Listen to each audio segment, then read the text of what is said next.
მინეაპოლისელთა მოთხოვნები უცვლელი რჩება. თეთრი სახლის ადმინისტრაციის მიერ ისირი გადაწყვეტილების მიღება და მინესოტას შტატიდან ფედერალური საიმიგრაციო სამსახურის აგენტების დროულად გაყვანა. ქალაქში პროტესტი არ წყდება. 27 იანვრის საღამოს მინეაპოლისი ჯერ მხოლოდ სასაზღვრო პატრულის ხელმძღვანელმა გრეგ ბოვინომ დატოვა, რომელმაც მანამდე განაცხადა, რომ 24 იანვარს საიმიგრაციო სამსახურის აგენტების მიერ მოკლული ალექს პრეტი შეიარაღებული იყო და სამართალდამცველებზე თავდასხმას გეგმავდა, რაც მათ გასროლილი ტყვიით აღკვეთეს. დემონსტრაციები მინესოტას შტატის ფარგლებსაც გასცდა და დონალდ ტრამპის საიმიგრაციო პოლიტიკის საწინააღმდეგო გამოსვლები კალიფორნიაშიც გაიმართა.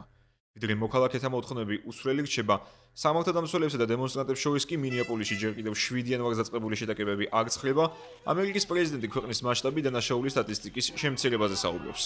მისი მტკიცებით, ეს ფედერალური საიმიგრაციო სამსახურის თანამშრომლების დამსახურებაა, რომლებსაც მათი საწინააღმდეგო პროტესტის მიუხედავად ღირსეულ პატრიოტებსა და ბრწყინვალე ადამიანებს უწოდებს.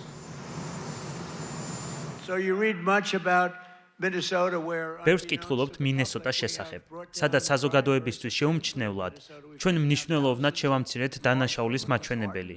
დავაკავეთ ათასობით სახიფათო მოძალადე დამნაშავე.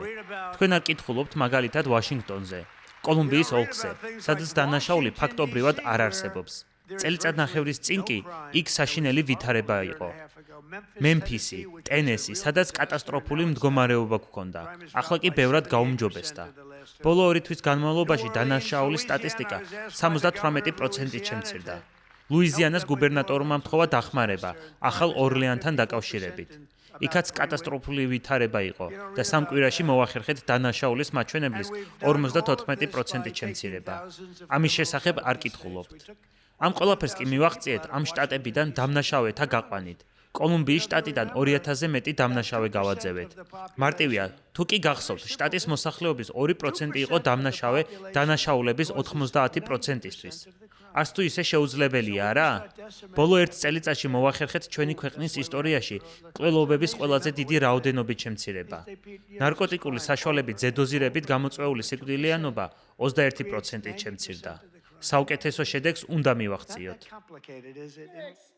მინეაპოლისში განვითარებული მოვლენების გამო თეთრი სახლის ადმინისტრაციის წინააღმდეგ არ წყდება ოპონენტების კრიტიკაც. ქალაქის მერიაში წარმომადგენელთა პალატის დემოკრატი წევრის ილჰან ომარის სიტყვით გამოსვლისას, სადაც ის სამართალდამცველების მხრიდან გადაცდომებზე საუბრობდა, უცნობა პირმა მას გაურკვეველი სითხე შეასხა.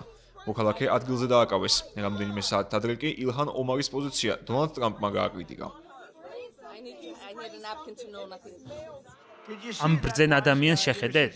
ის მუდმივად საუბრობს კონსტიტუციაზე. ის არის ქვეყნიდან, რომელიც კატასტროფულ მდგომარეობაშია. ვფიქრობ, ალბათ ერთ-ერთი ყველაზე საშინელი სახელმწიფოა. ქვეყანაც კი არ არის.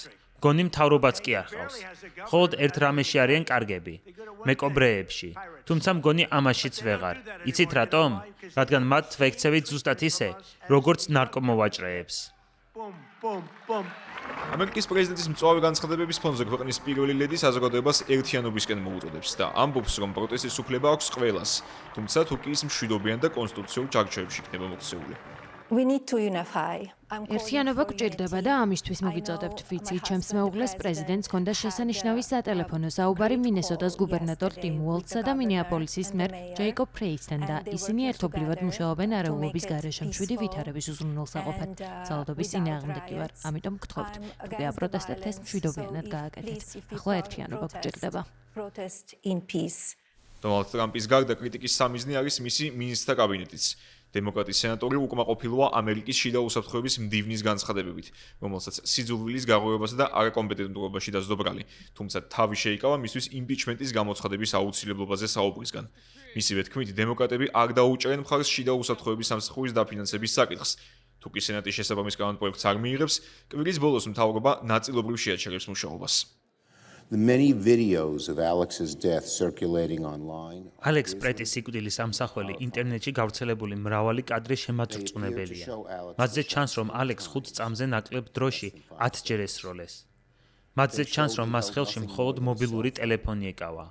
თუ კი ჩვენს თვალებსა და ყურებს დავუჯერებთ და არა ტრამპის ადმინისტრაციის პროპაგანდას, სრულიად აშკარაა, რომ ალექსი დღისით მზისით მოკლეს.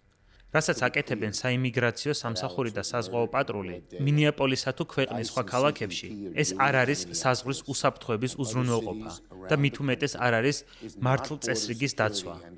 საიმიგრაციო სამსახური დაკავებულია უკანონობისა და არეულობის მოწყობით. ეს სამსახური არის სახელმწიფოს მიერ ნებადართული ბანდიტიზმი და ეს უნდა შევაჩეროთ. ფედერალურმა სამსახურმა დღესვე უნდა დატოვოს მინესოტა. არც ხვალ, არც მომდევნო კვირაში. დღესვე. კრისტი ნოემი არის მატყუარა. ის საზიზღარი და არაკომპეტენტურიც კი არის. დონალდ ტრამპმა დაუყოვნებლივ უნდა გაათავისუფლოს ის, ვიდრე მისი მმართველობისას კიდევ ერთი ამერიკელი დაიღუპება. და საერთოდ სად არის დონალდ ტრამპის პასუხისმგებლობის საკითხი? მას არაფერი უთქვამს. ნოემისა და მილერის ტყუილისა და სიდამბლის დასაგმობად. როგორც ჩანს, ის მაინც უპირატესობას ანიჭებს მის ადმინისტრაციაში ხედავდეს სერიულ მატყუარებს და არა მართალ ადამიანებს. ისეთი სიცრუე, რომელსაც ხედავთ კრისტი ნოემისა და სტივენ მილერისგან, ეს არის საკვები ავტორიტარული რეჟიმისთვის და არის ძალიან სახიფათო პრეცედენტი ჩვენი ქვეყნისთვის.